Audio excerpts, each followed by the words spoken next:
to be deleted if we don't get our backsides in gear and see what's going on.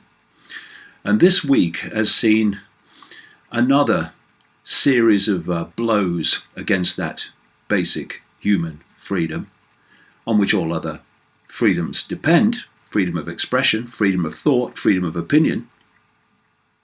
And it's intertwined in this latest systematic, childlike hysteria against Russia in the wake of the poisoning by a nerve agent of a former Russian spy, actually a double agent. He was spying for Britain, and his daughter. And where we are was actually summed up in a phrase used by the British Prime Minister, Theresa May, when she was announcing sanctions against Russia for being responsible for what happened to the former spy, while producing no provable evidence that what she claimed was true. Among these sanctions, by the way, was that the royal family won't be visiting the World Cup in Russia. I'm sure the Russians are absolutely distraught and beside themselves and have taken to their beds. But this phrase was very, very telling.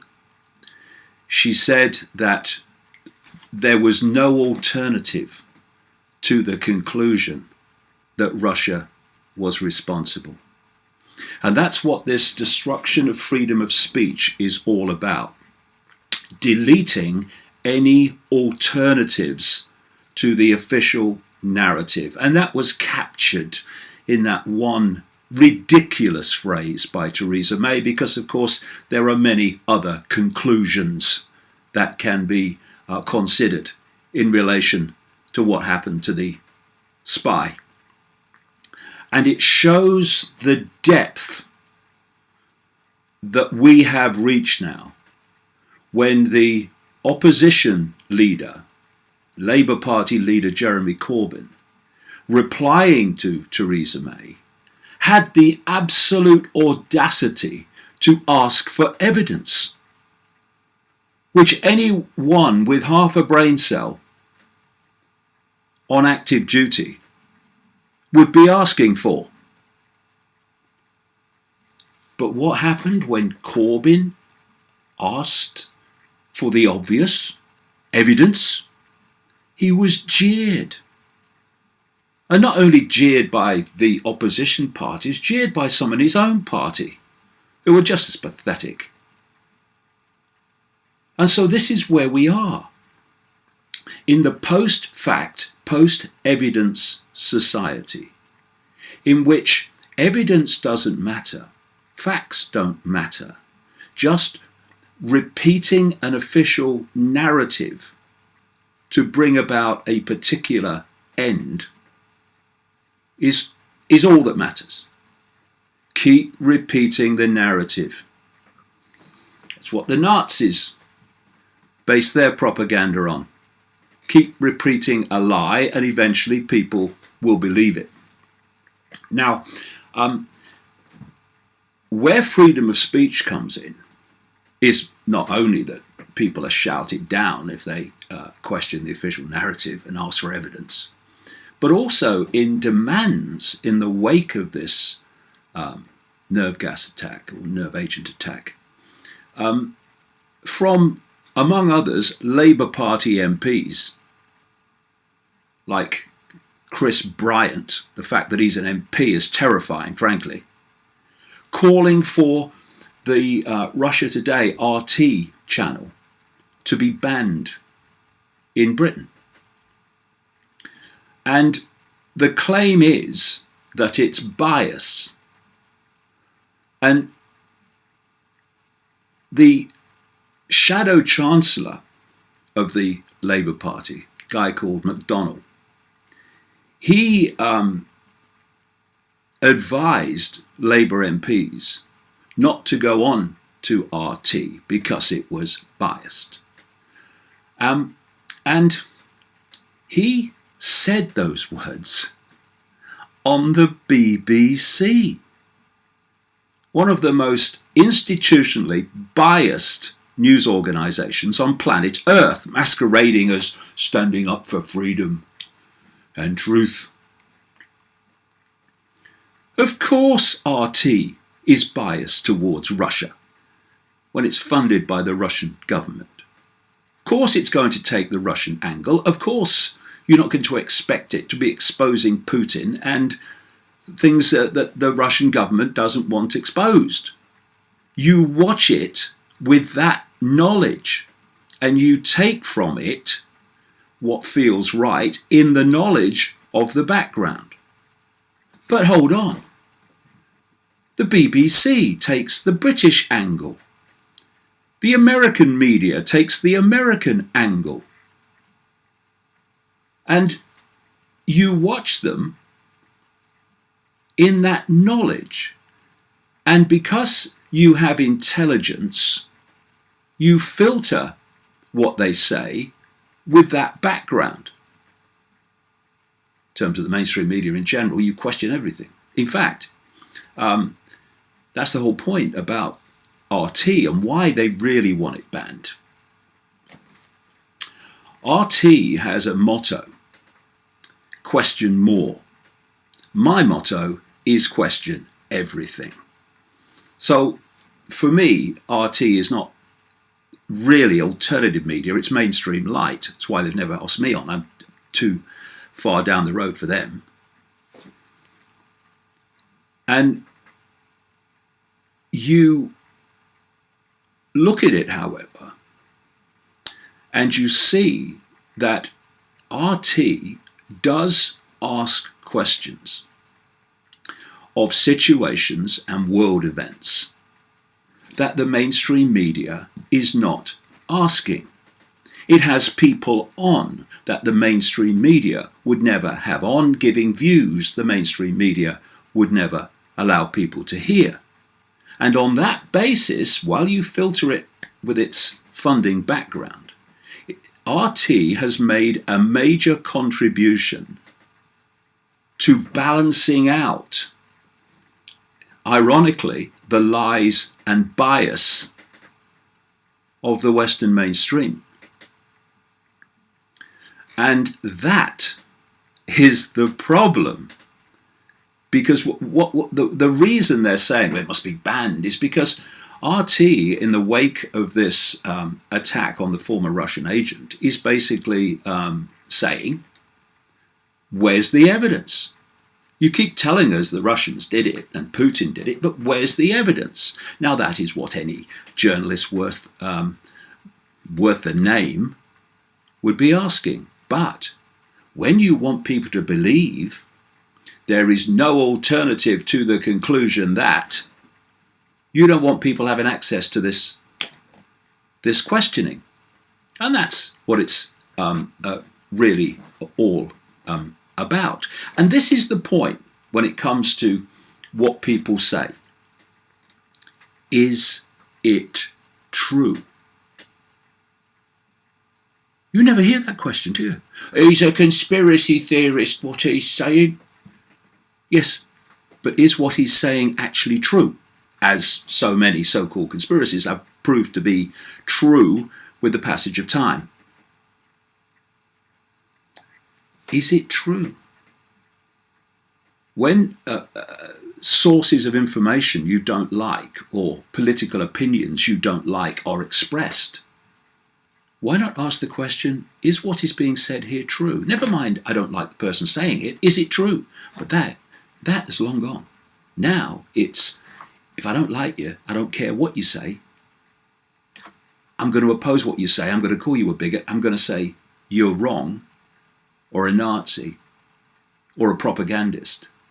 Even though, if you did the research, you'd find it was true. So this is where we've got British Ofcom, Britain's Ofcom, that's the government body that regulates the media and says who can broadcast and who can't. Quite a powerful thing to have when you're a government. Britain's Ofcom says Russia's RT could lose license over spy case. Don't question. Question more. Don't question at all. What are you doing? Britain's media regulator Ofcom has declared its potential intention to revoke the licence of Russia's RT television if London officially blames Moscow for the death of a former Russian agent, which it is doing, of course, without any provable evidence. Ofcom said on Tuesday that it had informed the holders of RT's UK broadcasting licences that it could lose the broadcasting licence should Britain determine Russia played a role in poisoning the Russian agent and his daughter in the city of Salisbury earlier this month. Now, of course, the agenda, the systematic agenda of demonising Russia, was always going to blame Russia for this. Whatever evidence doesn't matter. We're going to blame Russia. Why? Because we have a global campaign to demonise Russia. As I said in a meme this week, President Vladimir Putin, he must be a bloody genius because he's responsible for everything. He must never sleep. The ban on RT's operation in the United Kingdom could render Ofcom as a media body which hardly tolerates narratives opposed to those of the British government. That's why it's there. The organisation has a history of acting for the benefit of the British government in disputes with other countries. The body revoked the licences of Press TV after the Tehran-based English language outlet aired confessions by a British Iranian citizen who spied for Western intelligence agencies. Oh, we can't have that. Can't have people telling the truth. So this is where we are. And this week has provided, yet again, an extraordinary number of examples of how free speech is disappearing down the plug hole.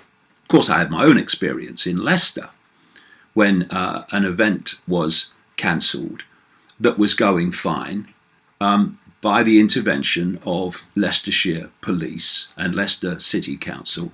And the Leicestershire Police sent a guy who claimed to be a might be a county as well, but counter-terrorism officer to tell the venue a lot of nonsense about what I say. They'd never checked. And what my events are like and who goes to them, they'd never checked. And the fact that there had been not a single person protest at any event worldwide since I started my World Speaking Tour 2 years ago. And Leicestershire Police won't even take responsibility for that. They're saying, oh no, we didn't intimidate the venue. We just told them there'd be lots of problems and their venue's reputation would be destroyed. And it could be a danger to their staff and it could be a danger to the audience. So we didn't intimidate them. Oh no, they made the choice. Oh, come on. If you're gonna use the police to censor freedom of speech, which the police should be protecting, then at least take bloody responsibility for it. Anyway, this week, this first one, ladies and gentlemen of the world, is an absolute classic of where we are. For those outside of Britain, Millwall Football Club is in the East End of London and has a reputation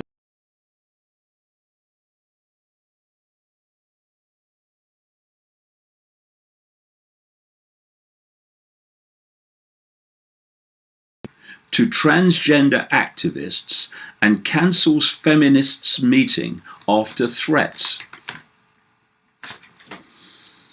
Millwall, home ground, the Den, known around the world as one of England's fiercest clubs, has cancelled a feminist meeting after reportedly getting spooked by transgender activists. Ah, bless them. The South London side is said to have given in to a campaign attempting to silence people with a differing view on transgenderism.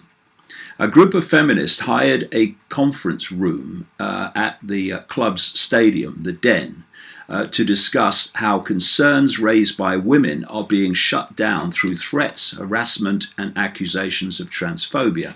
Again, destroying their freedom of speech.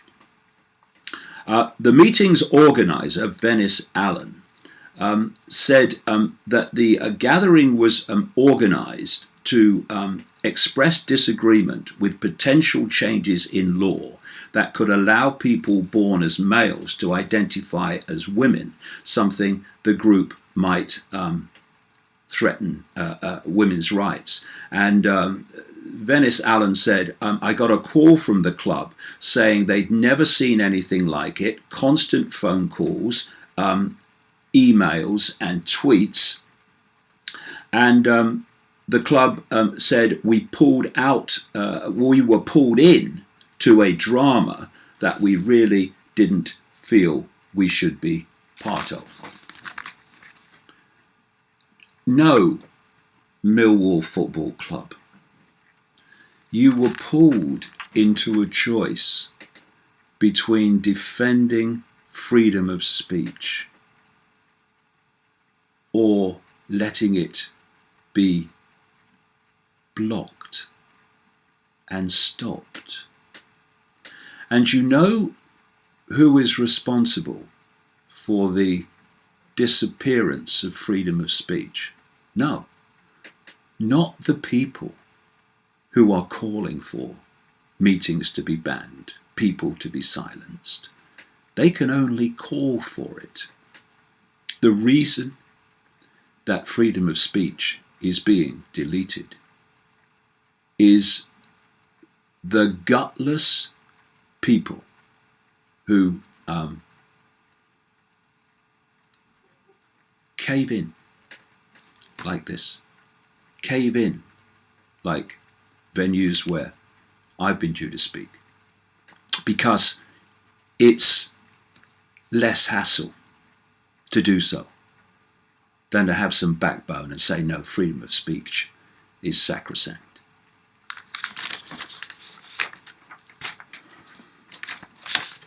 I said Millwall, by the way, was in the East End of London. It's in another part of London, not terribly far away. Then we've had this week. Free speech or hate speech. Right-wing activists banned from Britain. Now, you'll never find anyone more not right-wing, not far-right than me, or anyone, by the way, more not far-left, because these are all ludicrous political labels. So I'm not in any way supporting this person or that person or another person. What I'm saying is everyone should have the right to freedom of speech. Otherwise, there is no freedom of speech, just the freedom to conform. And what has happened here is these so-called, in this article, right-wing activists have been banned from entering the UK and held in detention centres, sparking a free speech debate on the streets of London. Members of Generation Identity, or GI, and Antifa, this so-called far left, actually just as fascistic as those they claim to oppose. They clashed on Sunday, and border police held high-profile members of GI just months after the group opened its UK wing, and wouldn't allow them into the country. And, you know, people say you shouldn't be allowed to say this because it's not very nice. You shouldn't be allowed to say this because I don't agree with it. When people are inciting violence and inciting hatred, there are laws against that when they do it. And if they use their free speech to call for the incitement of violence and the incitement of hatred. Genuine hatred, not made up hatred, where anything's hate these days. Then there are laws to deal with that, and those laws should deal with that. But once you start censoring speech and opinion at the point of delivery or before the point of delivery by banning any public stage, what you are doing is handing the power to decide what people hear and don't hear to an authority. And that is fascistic.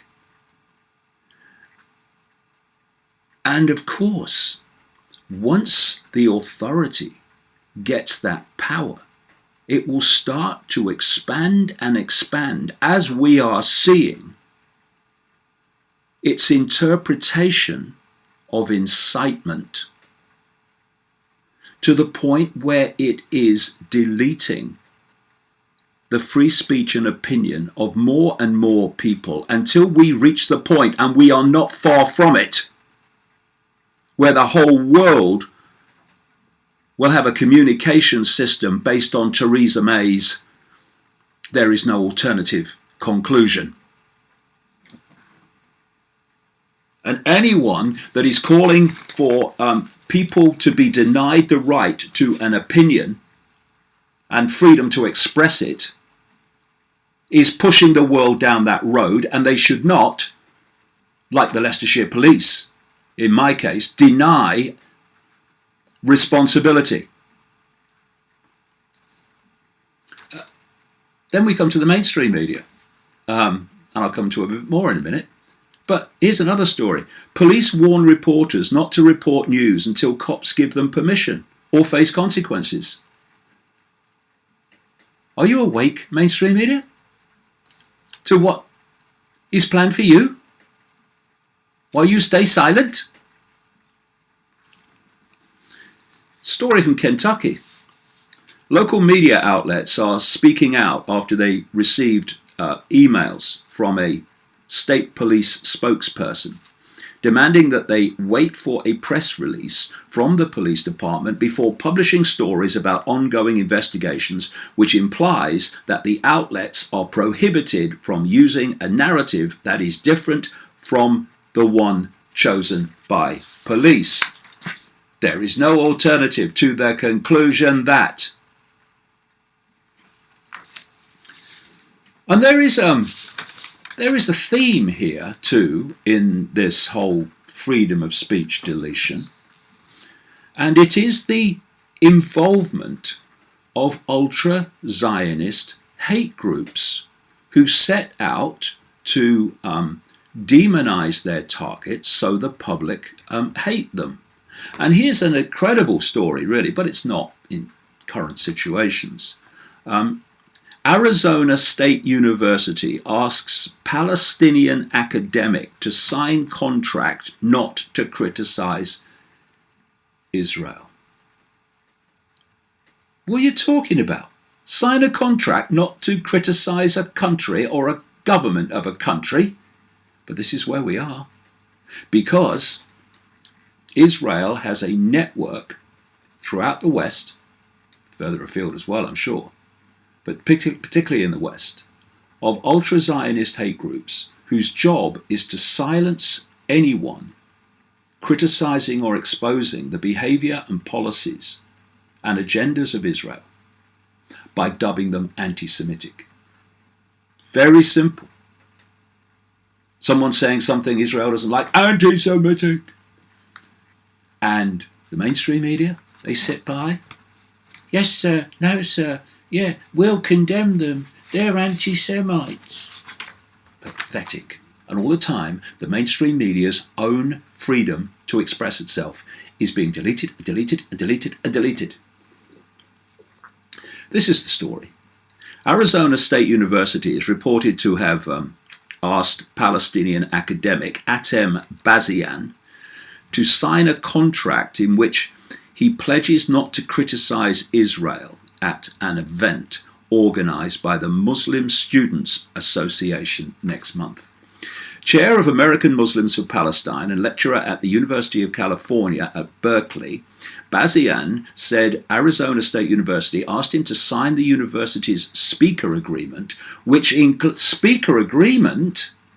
this, which included a clause that prohibits criticizing Israel or engaging in the BDS boycott of Israel movement. Bazian refused to sign the agreement, saying agents loyal to Israel constitute a real obstacle to freedom of expression and academic freedom in American universities. Well, ain't that the truth? He added that asking him to sign an agreement which includes a clause that prevents criticism and boycott of Israel is to ignore the freedom of thought and academic autonomy. And, of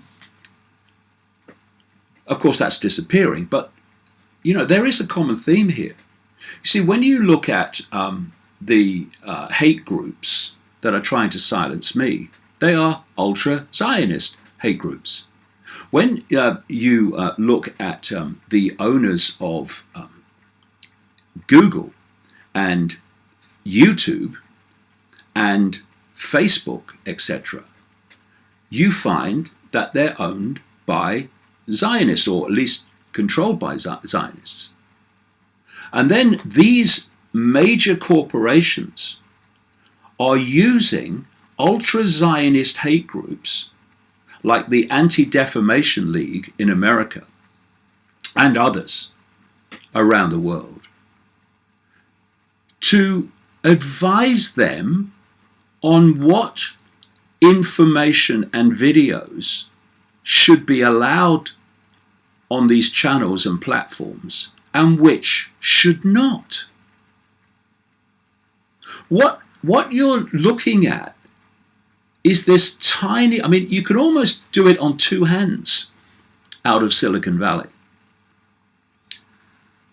The number of people who ultimately are controlling the information you see, or the vast, vast majority of it, internet information anyway, through Google, YouTube, and Facebook. And they are employing ultra-Zionist hate groups. Another one is the Southern Poverty Law Center, which is not about poverty at all, it's very rich.